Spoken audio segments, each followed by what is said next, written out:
February 1959. A remote, unforgiving corner of the Soviet Union. 9 experienced ski hikers, full of youthful ambition, set out on an expedition into the icy heart of the northern Ural Mountains. Their destination, Mount Otorten, a peak whose name, in the indigenous Mansi language, eerily translates to "don't go there." Little did they know, this journey would etch itself into history, not as a triumph of endurance, but as one of the most chilling and inexplicable mysteries of the 20th century. A tale of strange lights, horrific injuries, and a silent, deadly force. The group was led by 23-year-old Igor Dyatlov, a skilled and respected leader. All were students or graduates of the Ural Polytechnic Institute, experienced in long-distance ski treks. 10 strong at the start, their goal was to reach Mount Otorten, a Category 3, the highest level of difficulty, traverse. Their passion for the wilderness, their camaraderie, palpable in the grainy black and white photographs taken along their route. They were prepared. Or so they thought. They were ready for the challenge. But not for what awaited them. On January 27, 1959, the team departed from Vizhay, the last inhabited settlement. Their trek followed the Lazva River, through dense forests and increasingly challenging terrain. Days passed, marked by laughter, shared meals, and the relentless beauty of the snow-covered taiga. But then, one member, Yuri Yudin, fell ill with sciatica and was forced to turn back. A decision that would save his life. The remaining 9 pressed on, towards the desolate peaks, unaware of the grim destiny that lay ahead on a mountain locals called Kholat Syakhl, Dead Mountain.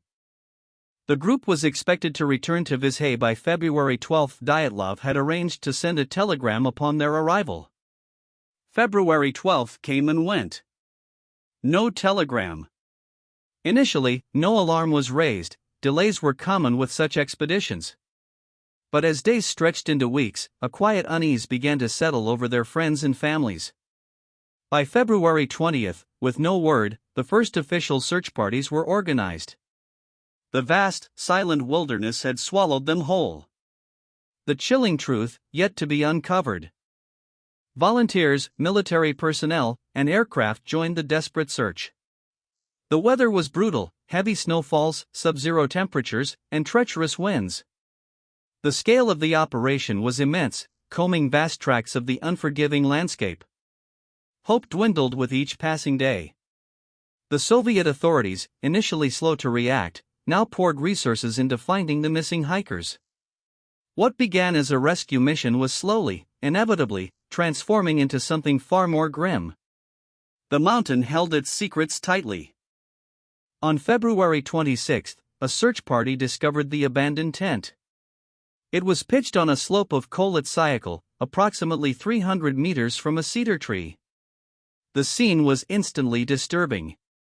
The tent was partially collapsed, buried in snow, and most crucially, it had been cut open from the inside. Personal belongings, clothing, shoes, food, and even Dyatlov's diary, were still inside.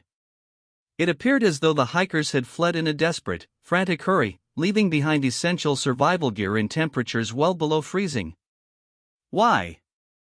Just over 1.5 kilometers from the tent, near a large cedar tree, the first 2 bodies were found on February 27, Yuri Krivonishenko and Yuri Doroshenko. They were dressed only in their underwear, barefoot in the snow. A small fire had been built, haphazardly, suggesting a desperate attempt at warmth. Their hands, according to later reports, were severely abraded, as if they had desperately climbed the cedar tree. What could have driven them from the relative safety of their tent, into the freezing night, so scantily clad, to a distant tree? Days later, on March 5, 3 more bodies were located between the cedar tree and the abandoned tent. Igor Dyatlov, Zinaida Kolmogorova, and Rustam Slobodin. Dyatlov and Kolmogorova were found in poses suggesting they had been attempting to crawl back towards the tent, perhaps in a last-ditch effort for survival. Slobodin's body showed a chilling detail, a fractured skull. Yet, there were no external signs of a struggle or attack. Just the silent, frozen figures, spread across the snow. The puzzle deepened, the answers grew more elusive. The search continued for weeks, battling against the melting snows of spring. It wasn't until May 4, nearly 3 months after the initial discovery, that the remaining 4 bodies were found. They lay hidden in a ravine, approximately 75 meters deeper into the forest, buried under 4 meters of snow. Nikolai Thibeaux-Brignoles, Ludmila Dubinina, Semyon Zolotarev, and Alexander Kolevatov. Their discovery would add the most baffling, and truly horrifying, pieces to an already impossible mystery. What could have caused such devastation? The autopsies of these last 4 victims revealed injuries that defied rational explanation. Nikolai Thibeaux-Brignoles had a severe skull fracture. Ludmila Dubinina and Semyon Zolotarev suffered crushed chests, comparable to the force of a high-speed car crash. But perhaps most disturbing, Dubinina was found missing her tongue, eyes, and parts of her facial soft tissue. Alexander Kolevatov also exhibited soft tissue damage, including missing eyebrows. Yet, there were no external wounds. No signs of struggle. No visible attackers. A brutal, invisible force. The more the investigators uncovered, the more perplexing the case became. Some victims were partially dressed, while others wore clothing belonging to their deceased companions. Ludmila Dubinina was found wearing Semyon Zolotarev's trousers and hat, and he wore her faux fur coat. A chilling transfer of garments, suggesting a struggle for survival or a desperate attempt to stay warm. Furthermore, high levels of radiation were detected on some of the clothing. Radiation. In the middle of nowhere. Another thread of inexplicable strangeness woven into the fabric of the mystery. The official Soviet investigation, led by Lev Ivanov, concluded in May 1959. The findings were concise, yet profoundly unsatisfying. The cause of death was attributed to a compelling natural force. The case was closed. No criminal element was found, despite the bizarre circumstances. This vague, almost dismissive conclusion only fueled speculation and suspicion for decades to come. What natural force could inflict such injuries, cause such panic, and leave behind so many unanswered questions? The silence from the authorities only deepened the mystery. Even with an official verdict, the questions persisted. Why would experienced hikers cut their tent from the inside, abandoning most of their clothing and vital equipment? Why would they flee into the freezing night, some barefoot, others only in underwear? How did some sustain such severe internal injuries without external trauma? The disparate locations of the bodies, the radiation, the strange clothing transfers, none of it fit neatly into a natural force explanation. The dead mountain had taken its toll, but how, and why, remained shrouded in doubt. 6 decades after the tragedy, driven by persistent public demand and a sense that justice was never truly served, Russian authorities reopened the investigation in 2019. This time, the focus shifted dramatically. Prosecutors meticulously re-examined evidence, attempting to apply modern forensic science and understanding to the ancient puzzle. The initial speculation centered on theories of an avalanche, a slab avalanche, or perhaps hurricane-force winds. A fresh look, but would it finally provide the closure the families, and the world, deserved? In July 2020, after years of renewed investigation, the Russian Prosecutor General's office announced its conclusion. The cause of death was a combination of an avalanche and hypothermia. They theorized that a slab avalanche, a rare and highly dangerous type of snowslide, had struck the tent, trapping or injuring the hikers. In a panic, they cut their way out, sought refuge behind a ridge, and succumbed to the extreme cold as they tried to make their way back to their damaged tent. A natural disaster, plain and simple, they claimed. Yet, even this modern conclusion struggles to fully explain the baffling details. Critics point out the lack of significant avalanche evidence at the site. The group were experienced, trained in avalanche safety. Why pitch their tent in a known avalanche zone? The specific, internal blunt force injuries are also difficult to reconcile with a typical avalanche, which usually causes more widespread, crushing trauma. And if they escaped an avalanche, why go over a kilometer away, leaving their life-saving gear, to die of hypothermia? Kolet Sayakal. The Dead Mountain. Its name seems to echo with the tragedy that unfolded on its slopes.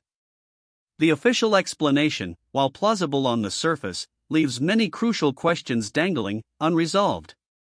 The Dyatlov Pass incident remains a testament to the fact that sometimes, even with extensive investigation, some truths simply refuse to be uncovered.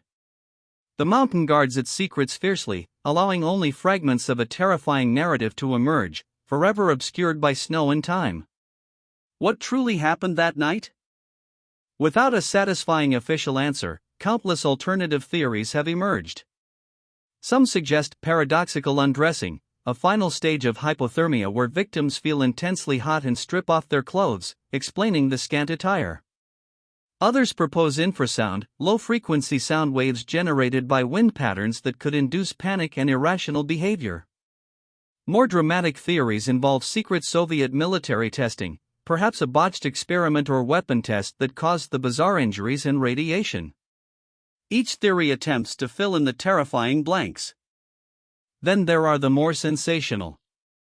Reports from a local meteorological station in Vizhay claim sightings of strange orange glowing spheres in the sky around the time of the incident, leading to speculation about UFOs or extraterrestrial involvement. While later attributed to rocket launches, the glowing spheres add to the mystique. An initial theory of an attack by the indigenous Mansi people was quickly disproven by the investigation. Yet the lingering strangeness, the truly unique injuries, defy simple explanation, pushing imaginations to their limits. The Dyatlov Pass incident stands as one of history's most compelling unsolved mysteries, a chilling narrative woven from known facts and inexplicable details. The horror isn't just in the deaths themselves, but in the enduring enigma of how they occurred. 9 lives, extinguished in a terrifying, chaotic dash from an unseen threat. The official explanations provide closure for some, but for many, the compelling natural force remains as nebulous and terrifying as the night itself.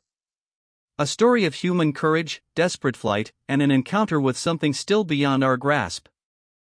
The legacy of the Dyatlov Pass incident endures, a dark monument in the vast Russian wilderness.